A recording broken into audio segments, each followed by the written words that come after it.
So basically, this game had a huge lead up to it. A huge build up because it was Verlander and Weaver. Yeah, I was actually listening to a little bit of a preview of it on Friday. I was listening to it Sunday after the game. I was out grocery shopping, and I was actually because hearing kind of They are widely regarded as they are widely regarded, and you can quibble over the order, but they are widely regarded as the two frontrunners for the American League Cy yeah, I Young don't Award. really see anyone else in the conversation. Other maybe There Sabathia. isn't really anyone. You can make a case for Sabathia, but he hasn't been on their level Right. all year. I think it's just those two. So I think it's those two that are in the conversation Mm-hmm. right now. And it'll be interesting. I might want to remind me after I set the stage here and throw out my opinion on it. I want to get your take on what you think of it too. Mm-hmm. But remind me to mention that what took place in this game, like it or not, may actually have some rather long-term ramifications on the Cy Young Award race. Because in the end, one pitcher did end up handling himself much better than the other. But basically what happened, huge build-up to this game. I believe there was a billboard in L.A. for it. Verlander versus Weaver on the billboard up Yeah, like there. an FSN kind of thing. Yeah, it was, or buy ticket. I think the Angels might have bought it, I don't know why. Probably Yeah, FSN, but I don't know. I game could was in see it. Detroit, And and the game was early for Los obviously, Angeles. yeah, 105 game here, which is 11:05 Mm-hmm. out there, I think. No, 10:05. 10:05. Yeah, Um, 10:05. yeah. So, I mean, I'm not sure how many. I couldn't tell you what it was, But the mood around here was that it was a very big Mm-hmm. game. Two teams, they're in the playoff hunt. The top two guys in the Cy Young race. Of course, the Tigers have, their fan base is gun shy over the second half collapse narrative. But all the same, it was billed as a very big game. They'd been leading up to this the minute that they realized that this was going to be the pitching Yeah, the matchup. thing that I mean, you can go back 2 weeks and people calculated out and they were like, wow, that could be really big. So there was definitely a considerable lead up to this. So I think emotions were running high. I mean, both pitchers I think were, really, I think both of them are pretty emotional guys. I mean, not necessarily that they're high strung or that they let it get the best of them, but I think that they're both fairly emotional. Meanwhile, the Cubs almost walked the pitcher with 2-1, got him to pop it out. But anyway, I think they're both pretty emotional. I think they're both, take it pretty seriously, and they're really into their craft. So that I think it was hot. It was, I don't know why this wasn't a TBS game, but it probably should have been in retrospect. without looking, it was Boston to Chicago. without looking, this was the end of. No. I'm just saying, without looking for the Angels, I'm guessing it was the end of their road trip. I believe it was because they were in Cleveland before this. So it was the end of their road trip. We're guessing. I'm not gonna look. It was the end of their road trip. They had won yesterday behind Aaron. The crowds have been pretty intense lately. Is there a way for you to look up the pitching matchups, individual pitching matchups this year that a certain pitcher has had?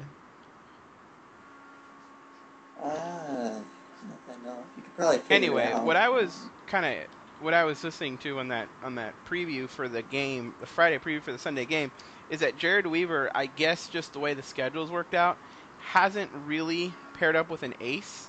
I think it's true because they have Heron too, and they can right, and that was the matchup in Anaheim. Verlander and Heron locked points in Anaheim, and Heron threw, I believe it was a 1 or a 2 hit shutout at him. Right, so that's what they were kind of saying. It was a 1-0 2-hit shut, or a 1-0 or 2-0 2-hit shutout. So the two matchups that were kind of the premier matchups for Weaver before this were against Felix Hernandez and against Clayton Kershaw in interleague play. But other than that, just the way the schedule kind of matched up and the pitching matchups matched up, he really hadn't gotten a big time matchup.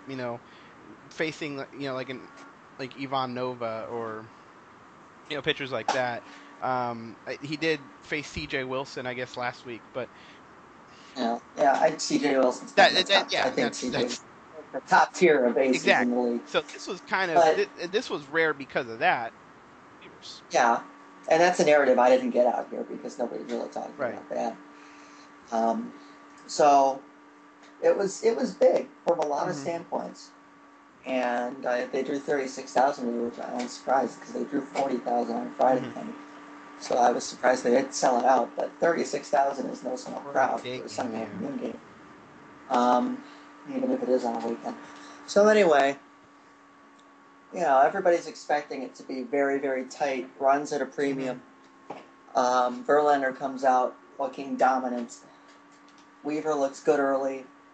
Second time through the order, I don't remember who it was that got on, whoever we had batting second today, I think it was Bosch. Bosch gets on. Yeah, I don't remember if he walked or singled, but he was on. Somebody was on. Doesn't matter. But Magglio Ordonez hits a home run, and just to put this in perspective, Ordonez hits it. It was very high. It obviously had the distance. It was pretty much hugging the line all the way down. It was a very long, it was very high. It was very deep. There was a little doubt that was going to clear the fence, but there was doubt that it was a fair ball. It ended up being a home run. There was doubt that but there was definitely doubt that it would stay fair. So Magglio Ordonez, and I'll preface this by saying that Magglio Ordonez is one of the most low-key players that you're ever going to find. On like sliding, he doesn't fist pump. He doesn't shatter his bat after he strikes out or fails. He doesn't toss his helmet. I've never seen him do that. I've never seen him get, he's a very even-keeled player. He doesn't show anybody up one way or the other. So what Ordonez did, he hits it, it goes out, it ends up being a fair ball, but there was a lot of doubt. And what Ordonez does is he doesn't run hard as soon as he hits it. He stays and he watches it to make sure it's fair. And I have very little doubt that that's the reason he was doing it. Weaver, apparently, they asked him about it post-game. They said, well, I wasn't looking at the ball, I was looking at Ordonez. To which I say, okay, that's interesting, but okay. So it ends up being a home run. And Weaver takes this completely the wrong way. Apparently, he took it as Ordonez is watching it. He's showing me up.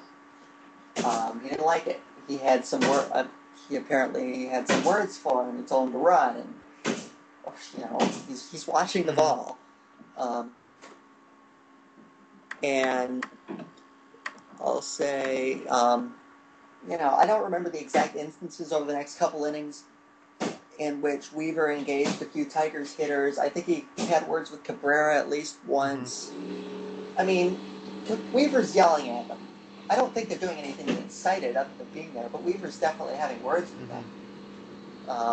All over, him taking our gesture the complete wrong way. So, and all this is going on, Verlander's throwing no hit. So, we're into the... So we get to... I'm just going to tell you what happened. I'm going to tell you what I think of, how this really could have been diffused before it turned into what it turned into. We get to the bottom of the seventh inning. It's still 2-0. Home run's the only runs of the game. Verlander's throwing a no-hitter. So Carlos Guillen comes up, and of course, as anybody who follows the Tigers know, they've got a lot of Venezuelans, and they tend to stay together. So, I mean, Ordonez, Cabrera, Guillen, Ordonez and Cabrera have been playing together for 5-6 years now. Cabrera's been here for 4. They're all pretty tight with each other. So maybe Ozzie and Ordonez. It kind of went south. Yeah. That's kind of what led to him leaving Chicago. So anyway, but they're all very tight, and I do think they all stick up for each other. And whether you agree with what happened or not, I think that was the rationale behind what happened. But so Carlos Guillen hits a home run, no doubter, to right field. It's about 10 rows back, and boy does he pimp it. And I mean, stayed in the box, watched it. He stayed in the box, bat flip, looked at Weaver, did a couple. I mean, there is absolutely. He was staring at him the whole way down. Oh yeah, he was. And Weaver, they didn't get a good enough view for me to read Weaver's lips, but he was definitely yelling things at Guillen, and I would imagine it was something to the tune of "run." So, I mean, there's absolutely no sugarcoating the fact that Guillen pimped that home run, and he pimped that home run big time. Which is not, it's something that has watched him for a while. That's not something he does a lot either. But, he's making a point. He's saying, well, if you're going to disrespect my teammates, I'm going to disrespect you. Whether you agree with that rationale or not. I think that's what the point that he was trying to make. Well, it's not like he charged the mound either. He hit a home run. Right. Yeah. Yeah, I think he wanted to make a point. Whether that was a good idea or not.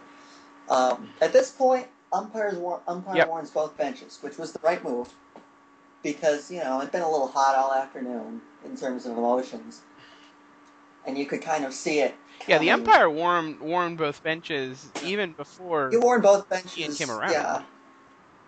No, he didn't. No, he didn't. Okay. There hadn't been any hit by pitches. No. Like he warned both benches even before Guillen came around because. Oh, well, he was running the bases? Right, before he came around to score. Yeah. Yes. Okay, yes. As soon as he saw him showboat the home run, he warned both benches. Sorry, I misunderstood you for a second.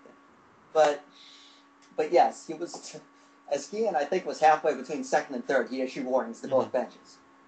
So, I mean, and he made it clear, because the umpire, Hunter Wendelstedt was the umpire behind the plate today. And Hunter Wendelstedt, while Guillen was running the bases, Wendelstedt and Jered Weaver had a very lengthy conversation. So it was perfectly clear what was, both benches warned, don't do anything stupid. So very next batter, Alex Avila, I preface this by saying, Jered Weaver is an ace. He is fantastic. And let me check something real quick. Coming into today, he had only walked 2 batters for 9 innings. Excellent control. Very first pitch goes right at Alex Avila's head. Like right. If he had, and Avila got. Yeah, like I don't know if it would have hit him if he hadn't ducked, but it would have been really, really close to his head. And Weaver can say that it slipped out of his hand. Obviously, he was trying to come inside, but Weaver can say it slipped out of his hand. I don't buy it. I don't buy it for a second, because he's had great control all day. He's done whatever he's wanted with that fastball. And all of a sudden, one comes steaming in at somebody's head. That's not an accident. So Weaver's immediately ejected, and Weaver immediately goes nuts. Yeah, it was kind of weird because he could hear him drop an F-bomb, and then Sosha kind of walks him to the bench, or walks him to the dugout, and then he at the top step of the dugout, he turns around and he just starts, He's firing off at the Tigers dugout. He's about had it. I mean, I think his fuse was short as it was after the home run, but the ejection gave him an excuse to, here it is, I'm going off. So, that's, and, so, obviously so they toss him out of the game. Sosha gets tossed too by virtue of the fact that both benches were warned. Weaver basically stormed right in the clubhouse. I don't think he came back out. So then, a reliever comes in, and obviously, I'm not sure if this was a tactic or not. I don't think anybody asked about this, but, Justin Verlander's still a no-hitter. They have the delay after the ejection. They have to bring in a new pitcher, and of course, after the ejection, you have as long as you need to get warmed up. So it was about a 25, almost a half-hour inning. Oh, wow. For all things all considered. And Eric Ibar is the first batter of the 8th. No-hitter and tag. And Eric Ibar, first pitch, he bunts. Trying to bunt for a hit. And Verlander throws it away for an error. And it was obviously an error. There was no home. Well, what? I don't think he can make what Gubazar was saying was that he could have legged it out. If the throw was on target, I think he's out. Okay. I don't know. I mean, you can watch it again over and over, but that wasn't, that's an error to me all the way. I would say that if it was the other way around. But, they show Verlander after he bunts, and he ends up on second with the error. And Verlander is just staring daggers through him. Because, I mean, I don't want to get your opinion on this after I summarize it, but, unwritten baseball code, 8th inning of a no-hitter, you're not bunting. No. That's a no-no. That's an absolute no-no, and that's a low-class move in the unwritten rules of baseball. I'm not one of these. I don't know how to feel about throwing at people. Much like pimping a home run is an unwritten rule of baseball. So it's not quite as strictly forbidden as wanting to break up a no-hitter. Yeah, but it's like scoring. It's like scoring a touchdown in football. You did it. Yeah, I mean, but you know. Well, yeah, but there's things like a bat flip, or you hit it and you walk out. I mean, Guillen did every single thing in the book. His way to do it. So, I can see there's unwritten rules. But bunting to get on base is bunting to get on base in a no-hitter is, and as it turns out, you can go on about how the Tigers ended up botching the rundown and ended up losing no-hitter. I don't know if Verlander throws a no-hitter if they don't botch the rundown, if they get one out on that, because there was one out with a runner at third, because they grounded out and we moved over to third, but I don't know if he ends up throwing a no-hitter, but botching the rundown didn't help. But this was one of the most intense innings of baseball I've watched all year. And of course, Verlander loses the no-hitter on a clean single to the left. So, but basically, I mean, I'm going to get into the bunt thing later. It really all depends on how you feel about unwritten rules. And I mean, it was a 3-0 game. The Angels bunted up 4 or 5. I think they bunted up 4 runs yesterday, which I thought was a little a little bit unnecessary. I mean, I know it's part of their game. Bunting they do to it a get lot. on They're base, a team that does it's just, to me, it's Bush League. Yeah. Well, yeah, it depends. I mean, I know I'm not. But anyway, so and I would like to preface this. I'm gonna talk about what I take most issue with in terms of the Weaver-Guillen ordeal. But I would like to. I'm going to preface this by saying Carlos Guillen is absolutely. He's as much at his fault as Jered Weaver. I'm not trying to let him off the hook on this as some sort of a home or anything. Guillen was guilty of, and I wish he hadn't done it, but, it's sticking up for your teammates or not. It's, that was a little much, or a lot much. But here's the thing. If Weaver really does take umbrage with Ordonez watching a home run, which, stupid to begin with, but okay, if he does. You hit Ordonez between the numbers or on the thigh next time he bats and you're done. That's it. Don't jaw with a bunch of Tigers all game and just escalate. You're asking for it. Like I said, I'm not advocating for Guillen, but you're just asking for it. And then, I fully expect somebody to get hit after Guillen does what he does. That's perfectly fair. That's perfectly within the realm of the game. Alex Avila comes up. I mean, I know the warnings have been issued, but you peg him on the rear, you peg him between the numbers on the back. Okay, that's perfectly going fine. For his head is... Nobody, you don't throw at anybody's head.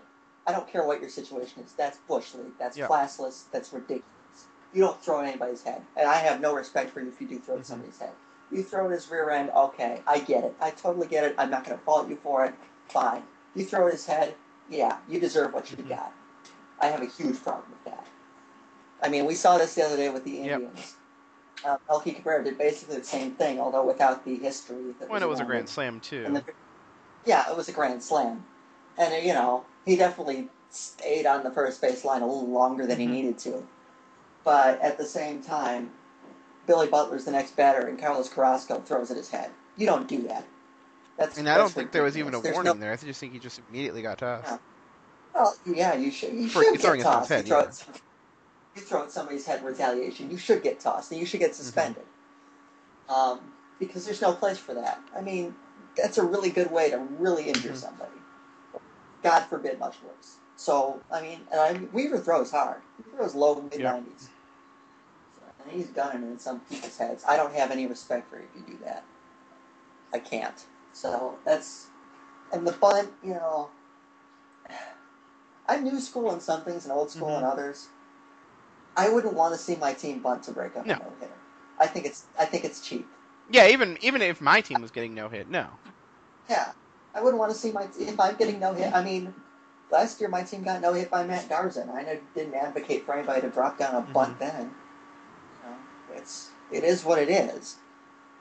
And I understand the argument, and like Justin Verlander said post game, they asked him about it. He said, well, we call it Bush League, but there's arguments both ways. It was a 3-0 game. It was a 3-run game. You're still in it. You had 6 outs to play with.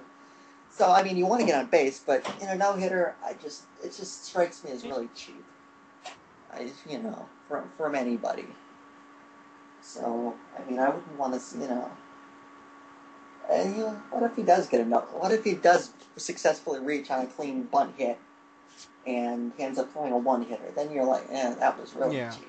So, well, that was sort of like the I'm not going to call perfect game attempt in Toronto where J.P.R. Encibia is just staring at pitches outside, and it seems to have like 7 runs, just walking. Yeah. Well, I mean, what? That's a little bit different. You're trying to get on base I shouldn't say legitimately because it's not like bunt hits are legitimate hits, but you're trying to get on base like you're trying to work it. You're trying to work for it. And that was a legitimate walk. He took really good pitches. So, I mean, it doesn't really tick me off to the extent that, and I'm not going to sit here and call them like classless or, the Bush League. I'm not going to say that. I just think it's kind of cheap in any context. So, and I don't know how you feel about it. I mean, the whole unwritten rules thing leaves a lot to, But, bunting to break up a no-hitter, there's no disputing. That's one of the, quote, unwritten rules in the baseball unwritten rule book. It's there. I mean, people always say that. I'm just glad that wasn't what broke it up in the end. I'm not sure if it rattled him, because he did throw it away. I think he threw it harder than he needed to. I think he might have been a little bit more pissed off than he should have been. But, yeah. That's my feeling. Everybody's at fault. Both teams acted really stupidly. It could have been avoided by certain actions. I think Guillen didn't need to do what he did. I mean, you can understand the rationale. I can understand Weaver hitting Avila not in the head. I take huge offense to that. So that's my thoughts on it. Really intense game, huge playoff atmosphere. It was great to watch. I mean, once it was over, and and I suppose once one team throws the rule book out the window, it's gone for everybody. What do you mean?